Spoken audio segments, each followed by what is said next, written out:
by the future, we're the ones they won't overlook. It's time to be the hero.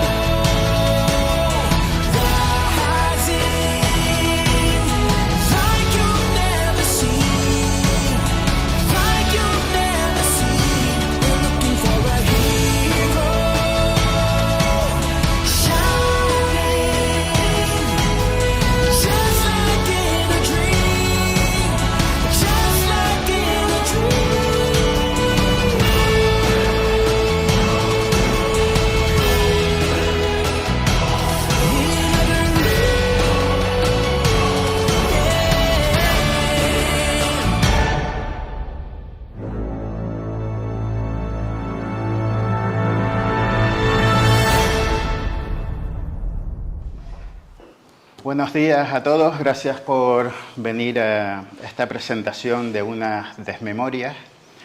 En primer lugar, pues agradecer a Santa Cruz Cómic que nos hayan invitado a participar en esta presentación, que yo creo que es la primera que tiene lugar en Canarias de este libro. Efectivamente. Y también al Museo de Bellas Artes por acogernos en esta mañana y a todos ustedes por venir un domingo por la mañana apostar por esta actividad en lugar de por otras, incluso con el chaparrón de agua que cayó esta mañana, ¿no? Y únicamente decirle a la Fundación Cinemascomic, bueno, reiterar el agradecimiento y un poco sorprendido que nos hayan puesto agua en lugar de vino, ¿no? Yo creo que hasta ahora podían habernos puesto un blanco afrutado o alguna cosita así. Yo creo ¿no? que ha sido por la hora, ¿eh? Pero bueno, son cosas del directo, sospecho. Bien, yo me he preparado un PowerPoint con una serie de portadas para ir un poco ambientando toda esta historia y he hecho un pequeño texto de introducción para aquellos que no conozcan a JL, pues ponernos en situación y después empezar a hacer pues un poco un diálogo, una charla, preguntas, respuestas, y si cualquiera quiere participar en cualquier momento, pues levanta la mano que el equipo de voluntarios pues está aquí y les acerca el micrófono móvil que hay por ahí, ¿vale? Bueno, esta es la portada del libro, este es el ejemplar, un tochazo de 500 páginas. Yo fui el primer sorprendido cuando lo vi impreso, pensé, ¿quién se va a leer esto? Yo me lo leí una vez por placer y otra vez por trabajo. Creo que es la pero única. He llegado me he quedado en la 400, en esta segunda, pero bueno, ya más o menos me ha servido para cumplir con los 45 minutos que me han dicho que tengo que estar aquí entreteniendo al público, ¿vale? Bueno, ahora ya empezamos, en serio. Bien, el autor de este título, ya clave en la historia del TVO español, es José Luis Martín Zavala, más conocido como JL, y en ocasiones, en otra época, con otro alter ego como Zabalowski. Con esta obra que hoy presentamos, tan necesaria y que nos introduce en parte de la intrahistoria del TVO de humor en España, JL se une a otros historietistas que, tirando de su propia memoria, o desmemoria en este caso, nos ofrecieron un fresco de la vida de los historietistas, las editoriales y las revistas de la época. Pues vivieron ellos mismos esa etapa que relatan. Véase los casos de Fernando Fernández con sus memorias ilustradas, o bien de Only You con las memorias del underground barcelonés, o ya en viñetas Carlos Jiménez con la serie de Los Profesionales. También, pero ya fruto de un trabajo de documentación y con perspectiva histórica, sin ser protagonistas ellos mismos en la etapa estudiada, pues tenemos, por ejemplo, a Antoni Giral, que nos regaló, cuando los cómics se llamaban tebeos, La Escuela Bruguera, Antonio Martín, que nos dio los apuntes para una historia a los tebeos, Jordi Manzanares, 100 años, el tebeo que dio nombre a los demás, y Aitor Marcet, Tutén, un editor adelantado a su tiempo. Igualmente, ya en viñetas, pues Paco Roca nos contó con El invierno del dibujante, otro capítulo en la historia del TVO español. En resumen, prácticamente el siglo XX está analizado, aunque se podría profundizar en las dos últimas décadas del mismo en cuanto a la historieta de dibujo realista se refiere. Y en eso me da un poco de pena que ya los autores del grupo del Víbora que han estado estos días aquí no estén hoy aquí, no quede ninguno, porque los 3 que estaban invitados precisamente son de la primera etapa del Víbora y alguno de ellos pues se podría animar a contar lo que ha hecho JL con el dibujo de humor, pero ellos con el dibujo realista, contar pues las aventuras del Víbora, Ediciones La Cúpula, etcétera. Pero bueno, tenemos a Manuel Barrero que puede tomar nota de que yo ya lo dije en Santa Cruz Comic, que hacía falta ese trabajo por alguien que vivió aquel momento, lo cual sería pues seguramente muy divertido y muy atractivo para aquellos que disfrutamos leyendo la intrahistoria del TVO. Bien, JL siempre quiso ser dibujante, desde chiquitito. No obstante, también fue empleado de banca desde los 14 años, aspecto que lo condicionaría eternamente, pues siempre le tocaría por ello los asuntos de facturas, cuentas, etcétera, etcétera. Y años después fue licenciado en Psicología también. Con todos estos mimbres y dibujando siempre, ha publicado en distintas revistas y periódicos. Ha creado personajes míticos como el Dios, Jesucito de mi vida o Kiko el Progre. Y también ha hecho álbumes divinos como la Biblia contada a los pasotas. Y ha tenido tiempo de poner su sello también muy particular en el mundo del teatro y de la televisión. El objetivo de este acto de hoy es presentar su más reciente título, Desmemoria de una revista satírica, que curiosamente, y permítanme recalcar, ha sido doblemente premiada en la isla de Tenerife, cosas del destino. Primero obteniendo un premio historieta de Diario de Avisos en su 47 edición en la categoría de Mejor Labor Pro Historieta, y ayer mismo con el premio Culturamanía en este Santa Cruz Comic. También fue premiado en las recientes jornadas de Avilés como Mejor Obra Teórica en los premios de la Crítica Dolmen 2024. Voy a ir pasando portadas para que si se aburren de mi voz, pues vean la imagen, ¿vale? Ola de Frío es la primera experiencia piloto del jueves antes de que saliera el número 1. La primera vez que habla con nosotros Hilario es en febrero del 77 y yo creo que no tenía un duro. O sea, él dijo, no, vamos a hacer una revista de humor. Hilario estaba siempre en 1000 proyectos, en 1000 cosas. Nos reunió en un pisito de la calle Casanovas y dijimos, bueno ya, pero empezamos a hacer la revista. Vamos a hacer un número 0. Y estuvimos 3 meses haciendo números ceros y esta es la primera portada que llegamos a imprimir en papel. La siguiente es el primer número y aunque es del año 77 podría ser de ayer mismo la portada en sí, ¿no? Bien, como curiosidad, destacar que JL ha sido premiado en diversas categorías de los premios Historieta de Diario de Avisos. Además del ya comentado, pues obtuvo el premio a Mejor Guión de Historieta de Humor en 1982, al de Mejor Dibujante de Historieta de Humor en 1990 y en 2013, y a la totalidad de la obra de humor en 2023. Y en estos mismos premios, la revista El Jueves ha obtenido el galardón de Revista del Año en 5 ocasiones, una por década, desde los años 80. Una en 1985, otra en 1996, 2001, 2012 y 2021. Sospecho que Manolo en 2031 lo volverá a otorgar. En la redacción tenía un pequeño altarcillo al que poníamos ofrendas. Todos los obsequios desde Canarias, ¿no? Bien, también JL es director general de la Fundación GIN desde su origen en 1997, organización dedicada a la promoción y difusión del humor gráfico nacional e internacional, desde donde se ha impulsado el Museo Virtual Humoristán desde 2015. Y recientemente, en 2024, ha sido nombrado director de Artes Gráficas del Instituto Quevedo de las Artes del Humor, cuya finalidad es ampliar, transformar y proyectar el humor gráfico en el ámbito académico y universitario. Bien, entrando en materia del título que hoy nos ocupa, resulta evidente que separar a JL del Jueves es materia casi imposible. Es cofundador de la misma junto a Romeu y Tom, allá por 1977, y luego en 1982 adquirió la revista junto a Óscar y Jean, siendo coeditor de la misma hasta 2011 y colaborador hasta 2016. Finalmente, en El Jueves se jubiló oficialmente, algo que no terminamos de creernos, pues sigue siendo su mejor embajador.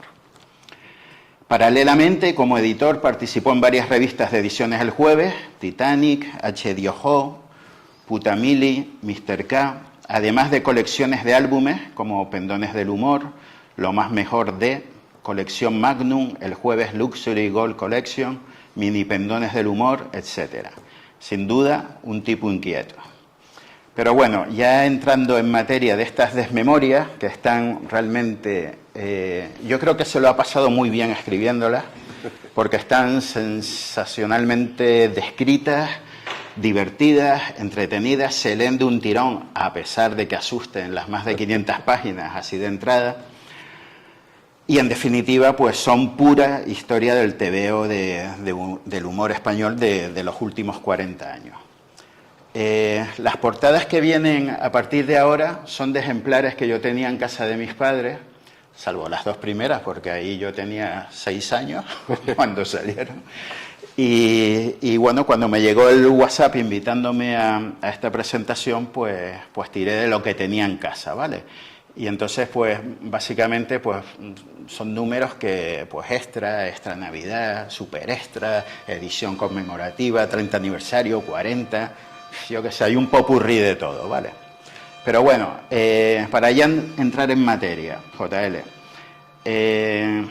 antes lo acabas de nombrar, pero yo aquí lo tenía como primera pregunta, y es que en El Origen del Jueves, la revista que sale los viernes, ¿quién es José Hilario y qué te propone cuando te llama? José Hilario, porque siempre sale citado. Sí, sí. José Hilario era un tipo que había trabajado en Bruguera, como no, todo el mundo pasó por Bruguera en algún momento, y a principios de los 70 es el tipo que hay más osado editando.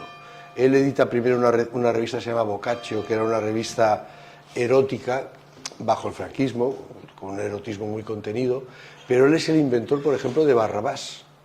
Barrabás es una revista que ha pasado un poco desapercibida, pero para mí es la primera revista satírica antifranquista, porque criticando a los dirigentes del deporte en realidad se estaba criticando al régimen, pero no se podía, los censores no le podían acusar de criticar al régimen porque estaba criticando a los dirigentes del deporte.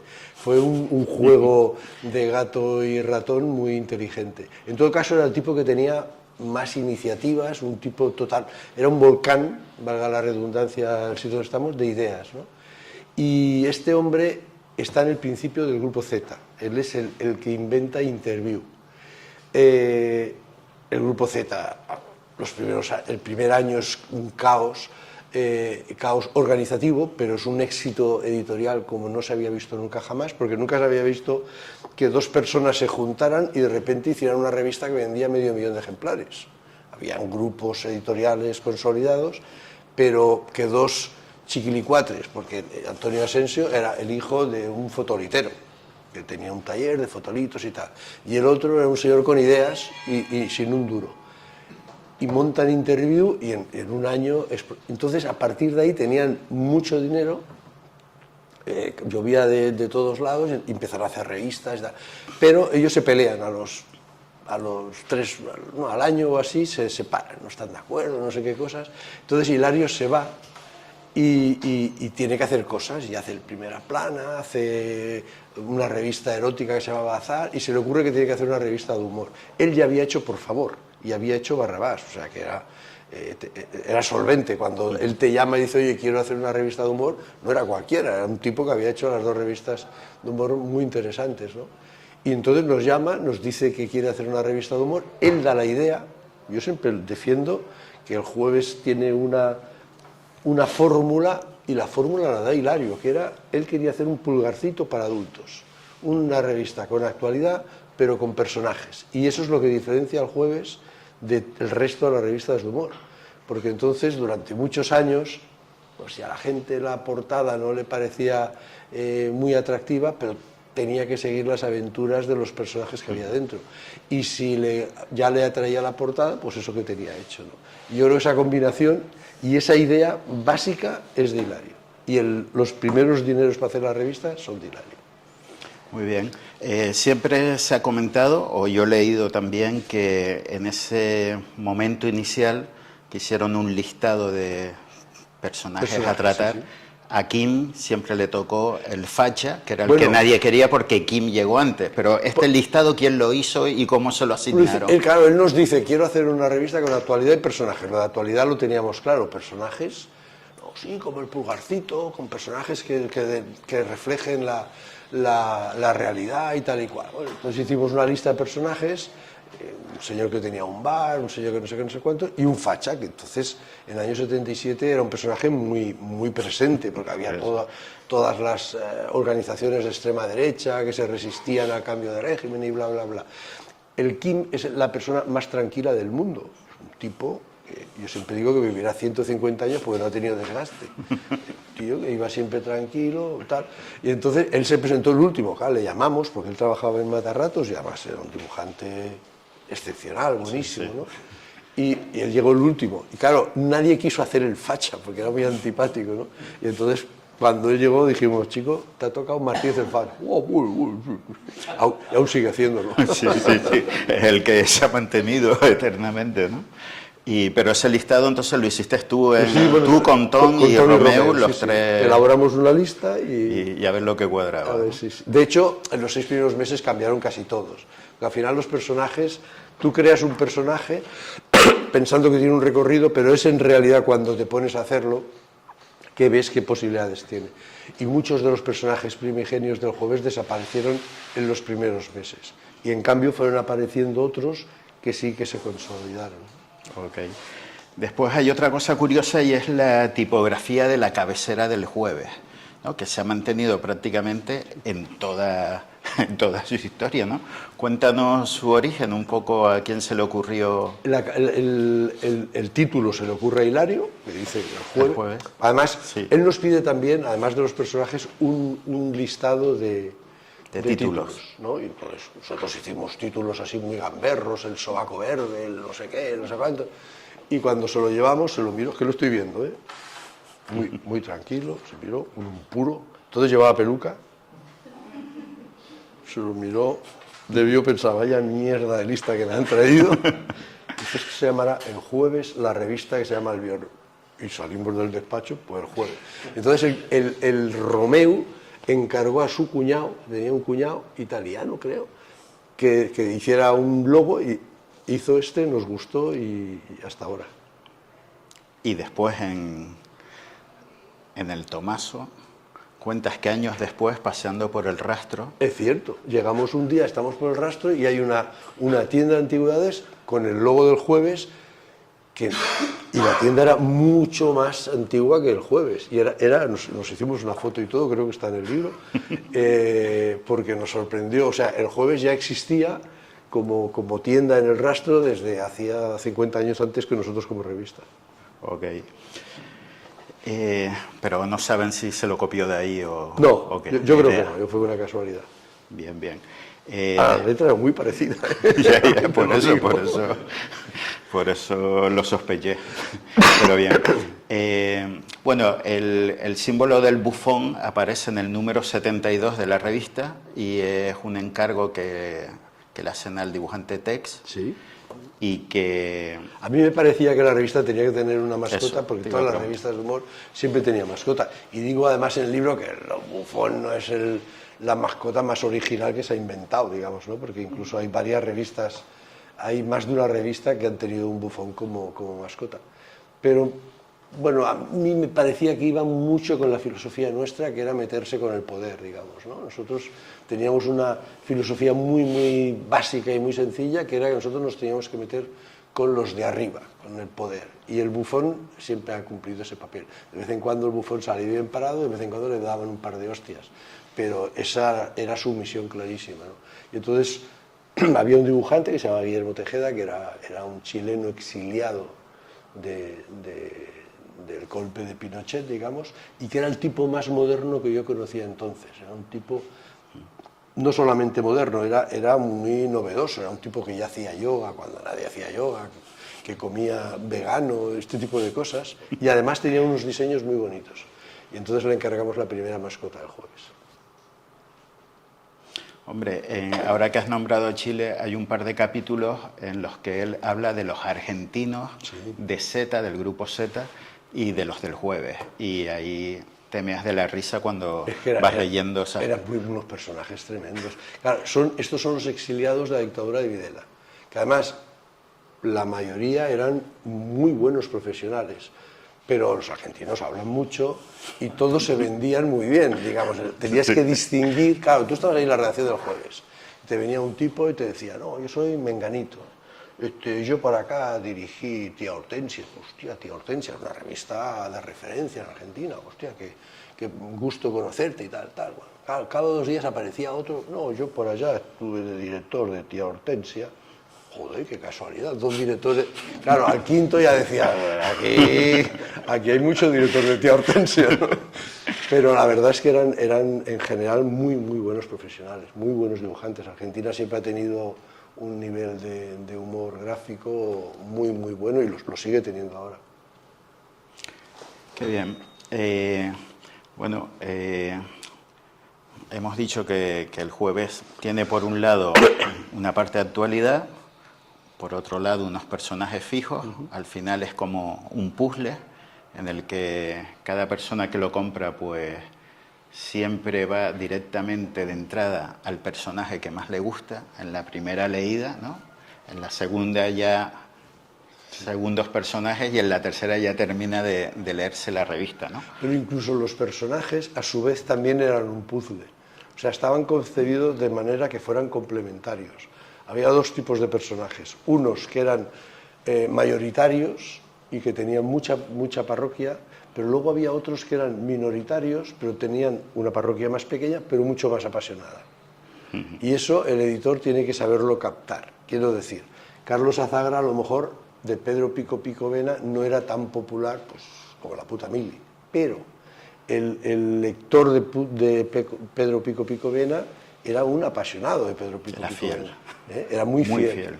Y entonces nosotros intentábamos combinar esas dos cosas. Y a eso se le unía el hecho de que el Jueves siempre trataba un poco de sorprender al lector del Jueves con los regalos, claro, o hacerlo fiel con algo. Yo cuando salía algún regalo, pues siempre me lo compraba, a veces por el regalo. De hecho, el sacatapas que hay en mi casa sigue siendo el bufón del Jueves. 9 de cada 10 dentistas recomiendan no abrir las botellas con los dientes. Sí. Ese era el eslogan que hicimos. Con ese tuve el parasol del coche, tuve un frisbee de playa, ¿sabes? Cosas así que decía. Pues yo creo que el lector del Jueves lo conoce cuando entraba en el instituto, o a final del instituto, o primeros años de universidad. Efectivamente. Yo que estudié en la Universidad de La Laguna y había alumnos de todas las islas, a los pisos a los que iba o a las residencias, siempre había un ejemplar del Jueves. Si no estaba en el salón, estaba en el baño. En el váter. ¿Sabes? Eso era siempre.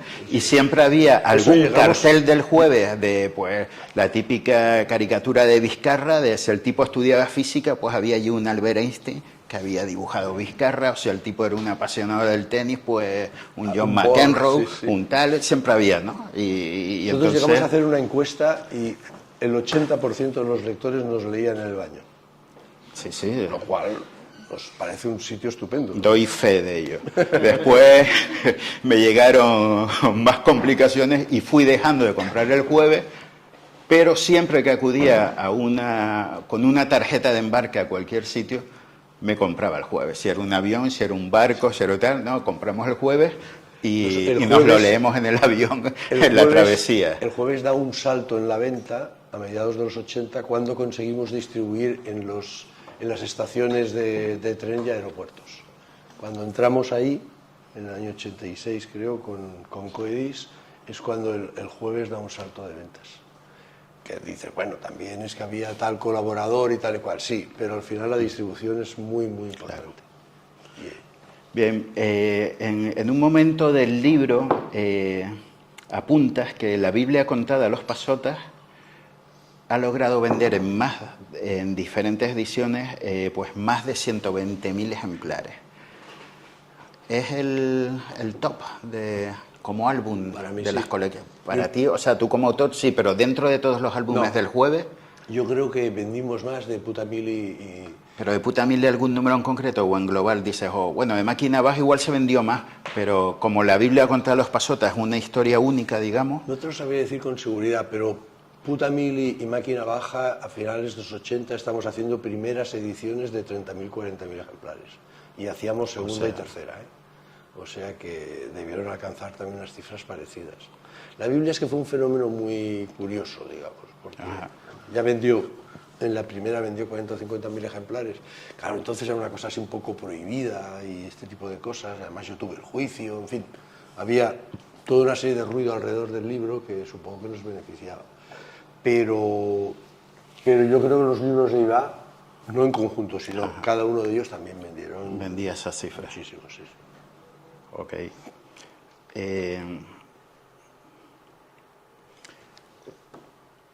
Dentro del tomo pues dedica algunos capítulos concretos a serie de autores. Cuando hablas de Ibá pues te meas de la risa también con las cosas de Ibá. Cuando hablas de Michael lo defines como La antítesis. la antítesis de Ibá, un autor perfecto de arriba abajo, cumplidor, serio, riguroso. Y un par de páginas más adelante dices, bueno, en definitiva, lo que Ibá opinaría de él, que era el desprestigio de la profesión. Sí. ¿No? En general, digo, como nos veían los lectores, cuando hablabas con ellos en el Salón del Cómic y tal, ellos imaginaban siempre una redacción de una gente allí bebiendo cerveza y fumando porros y tal, y en realidad la redacción del Jueves era tan seria como la redacción de cualquier periódico. O sea, yo siempre digo que en el Jueves nos lo hemos pasado estupendamente, pero se ha trabajado muchísimo, pero cada día de 9 a 7, o sea, es porque yo digo que hacer una revista de humor es relativamente sencillo, hacer una cada semana ya es más jodido, porque tú puedes decir, bueno, pues voy a hacer 2 páginas de esto. El problema es cuando te dicen, sí, pero tienes que ser antes del martes a las 6. Hostia, esto ya es más complicado, ¿no? Y hacer eso todas las semanas es bastante... Entonces, quiero decir, en realidad, el Jueves tenía una disciplina, era un producto industrial, que tenía que salir cada semana al kiosco, lo cual quiere decir que 2 días antes se tenía que imprimir, lo cual quiere decir que 2 días antes se tenía que entregar toda la imprenta, lo cual quiere decir, ¿sabes? Era un proceso totalmente industrial. Y eso nos obligaba a ser más serios de lo que parecíamos, digamos. Habla de Maite Quílez. Bueno, Maite Quílez es una persona que entra con nosotros en el año 77, hace este número 0, ya lo hace ella, porque hacía falta una persona allí en redacción para que coordinara. Ella es una estudiante de periodismo que acaba de venir de Zaragoza, por eso al principio le llamamos La Maña, porque tenía un acento muy, muy fuerte, acababa de llegar, y ella permanece en el Jueves hasta que se jubiló. Entonces es un poco alma mater de la redacción. La relación que ella mantenía con los dibujantes era muy personal, de tal manera que en el consejo de redacción se decía, oye, vamos a encargar a Menganito tal cosa extra. Y ella decía, no es momento, ¿qué pasa? ¿No? Que está dejando a la novia y ahora mismo está muy de bajón y yo creo que si le damos esto le vamos a... Ah, vale, pues lo hacemos al este sí, porque ahora necesita dinero porque se ha comprado un no sé qué. Entonces, o sea, que era pañuelo de lágrimas de todo. Pañuelo de lágrimas, psicóloga, psiquiatra y muchas más cosas. Ella ha aguantado dibujantes borrachos de madrugada y cosas de estas raras, ¿no? Pero es verdad que tenía mucha información que en el consejo de redacción era fundamental. Porque realmente a un tipo que le está dejando a la novia no le encargues 3 páginas porque te las va a hacer, te las va a mojar con las lágrimas, digamos, ¿no? Sí. Bien. Yo aquí tenía apuntado que, a ver, entre los autores del Jueves podemos llegar a más de 200, los que han pasado en los 40 años, perfectamente, ¿no? Muchísimos. No los he contado nunca, la verdad, sí. pero muchísimos, sí. Por eso tiene más mérito lo de Kim. Sí, de no quererlo, ¿no? A seguir ahí. Bien, entre las series relevantes, pues Martínez el Facha, Dios mío, Máquina Baja, Historias de la Puta Mili, Gruñidos en el Desierto, Puticlub, Mamen, Seguridad Social, Clara de Noche, Ángel se fija, Los Mendrugos, La Parejita, Tato, Ortega y Pacheco, Silvio José, hasta Las Estupendas del otro día, y un largo etcétera. Pero también hubo otras series muy buenas que, sin embargo, no terminaron de cuajar. Y quería preguntarte, a ver qué opinabas tú, porque, por ejemplo, a mí, series como Cafre o El Qué Gente de Tai y Tepe Vigar me encantaban. Y después no... Siempre detectamos que el humor surrealista funciona menos, incluso mucho menos. Es el caso de Cafre. Cafre era una serie dibujada maravillosa, era muy Cafre realmente la serie, y no gustaba a nadie más que a nosotros. Entonces esto, cuando ves que las ventas flojean y estas cosas, pues empiezas a ser más selectivo. En los años 80, por ejemplo, que fue un momento estupendo, éramos mucho más generosos. Esto no funciona, ¿y qué? Pero me gusta, ya funcionará, ¿no? Yo explico incluso que con Iva, Sí. que fue el gran éxito de finales de los 80, tardamos 2 años en que la gente entrara a leer la historieta. La gente veía en aquel remolino de letras y dibujitos pequeños y no la leía. Y yo les decía a mis amigos, pero ¿has leído esto? No, follón ahí, pero léelo. Hostia, tío, pues sí es buenísimo, claro, pero había que tragarse todo aquello. Y tardamos del 86 al 88 a que iba a funcionar. Pero los editores sabían que aquello era muy bueno, o sea que... Y podías mantener 2 años con 4 páginas que sabías que no gustaban porque sabías que gustarían. Luego todo eso, conforme fue pasando el tiempo, cada vez ha sido más complicado. Pero en general, la sociedad, la vida, cada vez la gente tiene más inputs, menos paciencia, más productos para escoger. Todo se ha complicado mucho más. Es que además en el caso de Iva... Perdona, me gustaría Sí. hacer un apunte nada más. Es que Espera. ¿Tiene el micrófono por ahí? Se graba directamente. No, pero él. Vale, pues nada. Es que cuando Iva se mató en aquel accidente, casualmente estaba yo con Paco Ibáñez, el de Mortadelo y Filemón, estaba aquí en Tenerife, que estuvo 3 días. Y recibimos él y yo la noticia del accidente y Ibáñez alabó mucho a Iva, lo consideraba un tío extraordinario, especialmente en guión, en dibujo y tal. Pero la pregunta era, Iva era un puntal fundamental en el jueves. Yo estoy seguro que tuvieron que resentirse en esos momentos de la falta de Iva. Pues la verdad es que no nos resentimos, yo pensé lo mismo.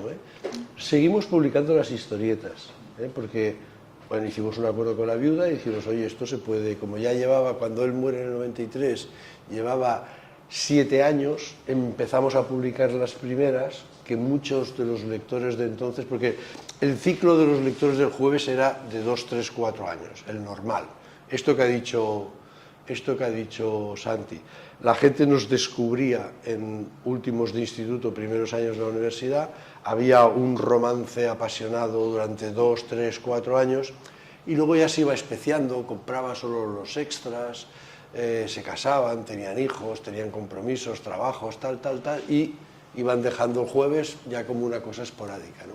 Entonces pensamos, como han pasado 7 años desde las primeras historietas, muchos de los lectores que tenemos ahora no las... Y efectivamente, empezamos a publicar, seguimos publicando en máquina baja y tal, pero empezando por el año 86 y la verdad es que las ventas siguieron muy buenas al principio. Yo pensé que había sido más traumático. No, fue muy traumático a nivel personal, porque, pero y a nivel de lectores, o sea, las muestras de condolencia que se recibieron en reacción cuando muere Iva son realmente emocionantes, o sea, la gente lo quería, lo necesitaba, recibimos un montón de cosas, de dibujos dedicados, fue muy, muy, muy bonito. Y para nosotros, claro, fue un crack porque, hostia, tenía 53 años, ¿no? Y además estaba en plena, bueno, un éxito exuberante porque había pasado las historietas al teatro y al cine y a la televisión y, bueno, era todo desmedido, que él se tomaba muy bien porque él se reía mucho, él no entendía esto, la Villarroel estaba lleno de gente. Digo, coño, claro, tío, porque es que la Villarroel, que fue lo primero que se hizo en máquina baja. estaba muy bien hecho, porque los decorados eran dibujos de Ibá ampliados, el actor lo hacía maravillosamente bien y además consiguió una cosa que ahora ya nadie se acuerda, pero él consiguió que fuera al teatro gente que nunca había ido al teatro. De hecho, iba mucho delincuente, que se identificaban con el Máquina Baja. Y a mí el Ferran Rañé, que interpretaba al Máquina Baja, me había contado alguna vez, dice, hostia, es que acojona, porque en la obra de teatro había una vez que el Máquina le pegaba un tiro a un policía, que es una historieta que era muy bonito, pero en directo, hostia, impresiona, ¿eh? ¡Pah! Y dice el Ferran Rañé que alguna noche había oído, muy bien hecho, Maki. Y dice, hostia, dice, quedabas un poco, claro, este tío no es espectador de teatro, ya te lo digo yo, ¿no? Y alguna vez le habían cogido a salir y dice, ya hemos venido a ver la obra 3 veces. No hemos pagado nunca, pero ya hemos venido 3 veces. No, Ibá fue un fenómeno brutal. Y ya te digo, pero no notamos, a nivel de ventas, no notamos su ausencia porque siguió estando presente, fundamentalmente. Y lo que comentabas, que yo entiendo que la gente tardara 2 años, porque a mí al principio también me costaba. Sí, sí, sí. O sea, pues la viñeta era un tollazo de palique, Claro. el dibujito era pequeño, pero ya cuando lo descubrías, Claro. ya veías lo que estaba en la viñeta, con ese dibujo pequeño mínimo. Y después el lenguaje escribía tal cual hablaba la gente, Sí. con lo cual costaba entenderlo al principio, después ya le cogías el punto y ya... Pero ahí nosotros pecamos, claro, nosotros ya conocíamos a Ibá. Ya sabíamos que escribía así y que pegaba estas parrafadas, con lo cual, cuando empezamos a publicarlo, pues nos parecía lo normal. Y no, la gente tuvo que... Sí, un proceso de Tuvisteis aprendizaje. que aprender. Yo no entendía nada al principio. Pero era tan bueno que pensaba, Claro, bueno, claro. pues ya lo leerán, porque es que... Y después, años más tarde, con Silvio José, me ocurrió algo similar. O sea, la viñeta de Silvio José son unas parrafadas tremendas Pero y eso el no- poquito de dibujo que ves, tú internamente estás viendo el espacio en el cual está actuando el personaje. Que digo, joder, qué bueno es este tío también. muy bueno. Pero le tienes que coger también el punto, porque al principio dices, bueno, y este es zumbao, ¿sabes? Pero ya después un par de historietas, pues ya le coges ritmo. Lo otro prodigioso de Ibá era la rapidez con la que trabajaba. Él solo trabajaba el sábado y el domingo. Lo cuentas también en Claro, el libro. él decía que entre semana vas al cine, o sea, el fin de semana vas al cine, a la librería y siempre hay gente. Entonces él hacía los guiones el sábado, pam, pam, pam, se ponía el sábado por la tarde a dibujar y el domingo lo tenía hecho. Entonces así tenía toda la semana para pasear, para ir al cine, para hacer sus guiones. Tenía unos guiones escritos de cine que yo leí de alguno cuando murió, porque estuve en su estudio y estuve cogiendo cosas y eran espatarrantes. De hecho, fue luego el Torrente. Pero tenía uno que se llamaba La Diadema Gaudí, que era una casa de putas, pero que iban todo el obispo con toda la parroquia, no sé qué, allí no sé qué pasaba, y un follón, pero era el Torrente, pero 20 años antes.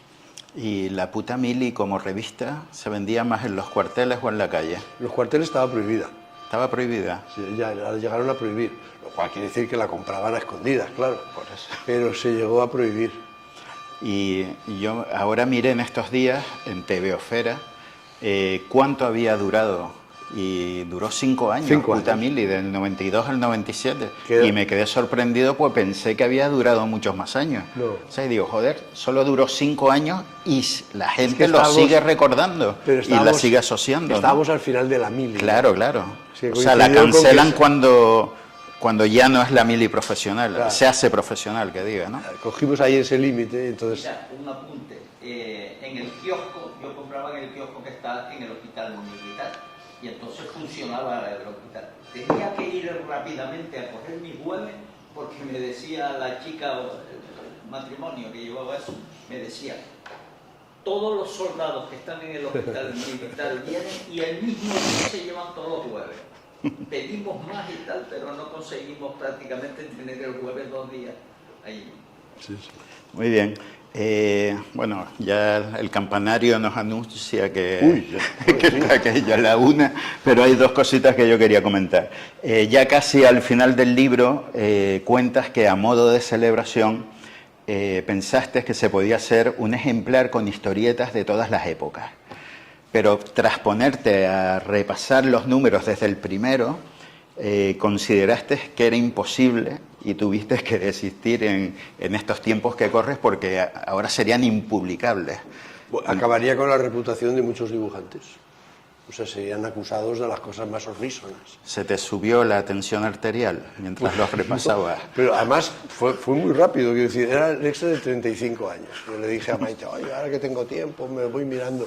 Sí, y sí. empecé a ver los primeros dibujos. O sea, no quiero citar a nadie, pero citaré, por ejemplo, a Forges. O sea, Forges tenía chistes que la gracia estaba en que la señora era muy gorda y se llamaba Vacaburra. El marido la llamaba Vacaburra, ¿no? Bueno, había unas cosas que pensé, hostia, esto si publico, al Forges lo fusilan al amanecer. Pero los gays de Iba con el bolso, bueno, no se podía publicar, simplemente. O Clara de Noche, ¿no? Incluso, aunque Claro, es más suave, pero... Es más suave, pero sí, es una además es más prostituta. posterior. Pero lo del principio, lo de los 70, no se podía publicar. Era muy burro todo. Era, pero muy burro. Era muy burro todo. Bien, bien. Bueno, yo no quiero acabar sin contar una anécdota de esos personajes que no le gustaron a nadie y que es una anécdota personal mía con JL. Y es que yo ya estoy trabajando y tal, sigo geando el jueves de vez en cuando y entonces me encuentro con un personaje que se llama el diputado Carlos Til. Y yo vuelvo a comprar el jueves semanalmente solo por este personaje. Digo, coño, pero qué bueno esto y tal. Y bueno, me lo iba comprando y comprando. Llego a un salón de Barcelona y digo, no, yo a este autor le tengo que decir que vamos, que estoy comprando de nuevo el jueves solo por su personaje rigurosamente. Me voy al stand del jueves, que además era el stand donde la expedición canaria siempre quedábamos. Nos vemos el jueves a las 3 para irnos a comer y después volvemos. O el sitio de referencia, si te perdías dentro del salón, era, pues ahí te vas al jueves, que era como el más desenfadado y más divertido, ¿no? Bueno, llego allí, veo el horario firma, JL Martín a tal hora, digo, pues ya me lo apunto y voy a por él. Y efectivamente, cuando llega la tarde del sábado, me acerco allí y me acerco, yo todo cortado, ¿no? ¡Wow, JL! Uno de mis autores preferidos y tal. Y digo, mire, yo quería comentarle una cosa. Sí, dígame usted, un señor de arriba abajo, ¿no? Súper elegantón, ¿no?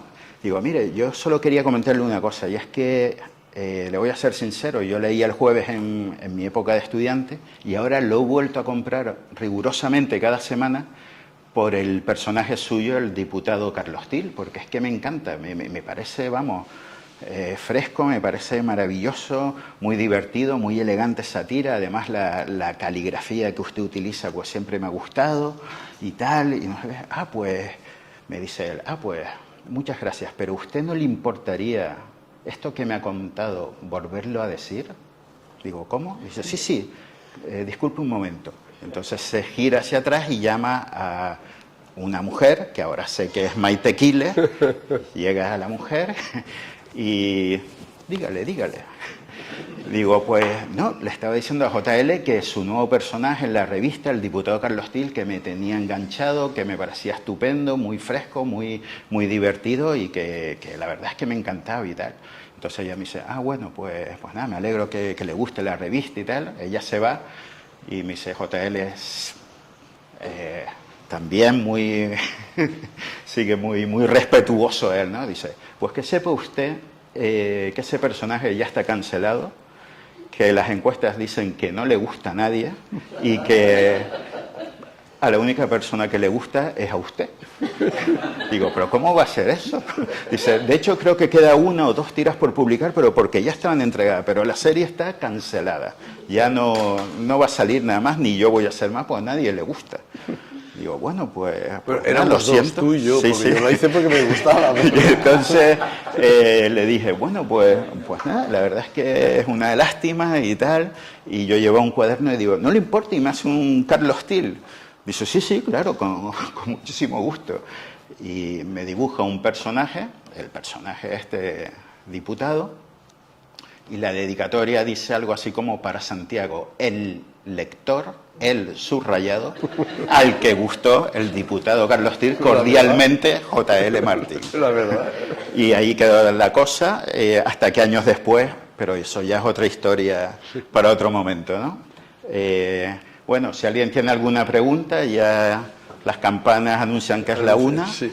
pues este es el momento de preguntarle a J.L. Pues no. Pues nada. Lo que tengo que decir es que para mí fue o ha sido un orgullo estar dentro de la revista Correo, conocer a JL y a tantas personas desde dentro, desde fuera, de los momentos. Tengo muy poca memoria, lo digo en la... Pero yo tengo la sensación de que descubrí a los autores murcianos yendo allí y descubriendo el tío Saín. ¿Puede ser? Sí. La revista que hacíamos... Porque nosotros teníamos una cierta inquietud. Las revistas siempre se hacían en Barcelona y en Madrid. Y la gente, y en cambio humor gráfico se hacía en toda España. Y JL, de repente, es que en varios salones del cómic, Murcia tenía un stand. claro, por eso, sí, sí. Lo vi, yo me Sí, enteré sí. desde que existía yendo allá al stand de ustedes. Pero yo recuerdo que teníamos esa preocupación. Por ejemplo, cuando empezaron a publicar a finales de los 90 gente del norte, por decirlo así, es porque fuimos a las Ramblas. En las Ramblas había algunos kioscos que vendían diarios de toda España. Compramos todos, los de Navarra y los de País Vasco, y así contratamos a Oroz y conocimos al otro, no me acuerdo del nombre, pero es decir, teníamos esa inquietud de si había algún dibujante que nos interesaba pero no nos había mandado trabajos, intentar publicarlo, porque nos parecía lo justo y porque muchas veces hay dibujantes, había por lo menos en prensa regional, que bueno, que con eso tenía bastante y ya tenía, y no se ponía en contacto con nosotros. Yo, en mi caso, aparte, o sea, Pedro Vera, Sí. ¿no? Por ejemplo, publicaban el tío Saín, como también Que hacía- Ángel Guillermo. Claro, no, si es que además de la escuela murciana salió un montón de gente. Porque Ángel y Guillermo eran buenísimos. Aquello que hacía el Pedro Vera del Bud Spencer, a mí me hacía muchísima gracia, porque era... De repente leías aquello y decías, hostia, esto está fuera del universo que yo conozco, ¿no? Una cosa surrealista, gañana, pero muy divertida. Y al final, esa era nuestra medida para el jueves. Esto tiene que ser, en la medida de lo posible, bueno y sorprendente. Tú has dicho antes lo de la sorpresa de los regalos, pero nosotros siempre intentamos que hubiera el factor sorpresa en la revista, ¿no? En los regalos era muy evidente, pero luego también en las cosas que nos íbamos inventando, porque eso es lo que el lector te premiaba. JL, ¿en qué número que hicieron, no me acuerdo qué regalo, que vendieron 200.000 ejemplares? En el de la camiseta de la primera, de la infanta... De la boda. La que se casó en Sevilla, ¿cuál era? Sí, la No, mayor. la Cristina, ¿no? ¿Fue? La de Sevilla. Pues yo no sé, era una infanta. No, perdón, qué coño, no. En la boda del príncipe, el príncipe, no, en la boda real. La boda real. Que regalábamos una camiseta que decía yo no fui invitado a la boda, y en letra pequeñita, aunque la pagué de mi bolsillo. Y eso lo cuento también en el libro, claro, esto Sí. ahora todo el mundo dice, hombre, claro, qué idea, pero teníamos entonces lo de China quedaba muy lejano y había que encargar las camisetas 4 meses antes, con el peligro de que hubiera un problema en el estrecho de Hormuz o en el canal de Suez y no llegaran las camisetas. Bueno, ¿y cuántas hacemos? Pues estábamos vendiendo 100 y pico mil ejemplares. Pensábamos, hombre, que un extra así, con un regalo tan chulo como una camiseta, pues podría vender más, pero ¿cuánto más?